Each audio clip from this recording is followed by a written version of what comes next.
Hey, Bill Shaka here. Welcome to another edition of the 5 Minute Motivator. Welcome to my home in Tamarindo, Costa Rica. Hey, folks, I'm going to ask you before we get into this, I have an urgent appeal to you. If you are enjoying these 5 Minute Motivators, I would appreciate it if you would at least like them.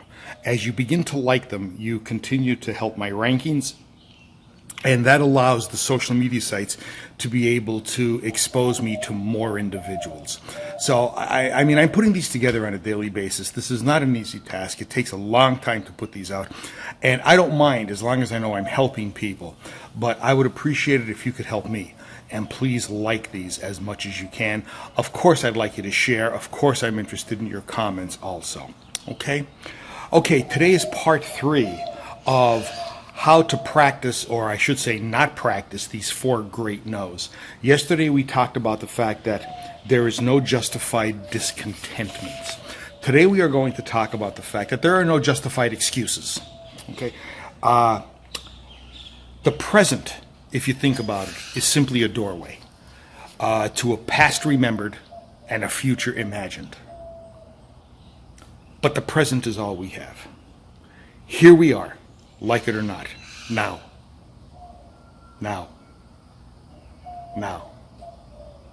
And that nowness doesn't change. Now, when we begin to fully grasp the fact that we don't live in the past, that remembered time, we do not live in the future, that imagined time, we begin to understand that this ain't a dress rehearsal, man. You're on Broadway. This ain't a scrimmage.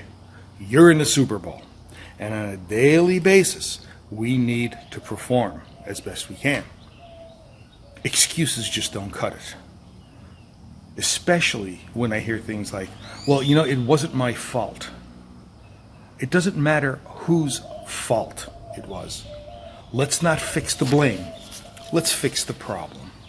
And when we start to develop that no excuse attitude, when we start to develop that can-do-ness, and simply get done what needs to get done, without excuses, without whining, without complaining, then we are practicing that second great no.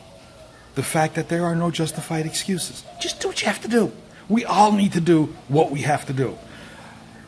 I'm not saying that sometimes it's not hard. But what I'm saying is that it's necessary. So consider that process of no justified excuses. All right. Yesterday I spoke about psychologically how we make micro adjustments to our behaviors. And that works with this also. Sometimes the micro adjustments we make may not be appropriate. Okay. They may be wrong. Get over it. Okay. Nobody in life does everything perfectly. What we need to do is not concentrate or focus on why it didn't work and come up with excuses why it didn't work. What we need to do is focus on the proper solutions. So, ladies and gentlemen, again, no justified excuses. When you look at that as the other side of the coin of no justified discontentments, you're starting to understand now how positive individuals, and by the way, these are 2 tremendous leadership competencies, how inspired individuals begin to live their life. I'm not suggesting it's easy. I'm not suggesting it's the simplest path. What I am suggesting, though, is that as you begin to look at non-justified discontentments, non-justified excuses, you begin to live a happier life. If you've listened to any of my episodes in the past, you know that happiness is the goal of life. What I'm doing is trying to put together a framework for living a happy life. Yesterday, no justified discontentments. Today, no justified excuses. Hey, let's all go do something now.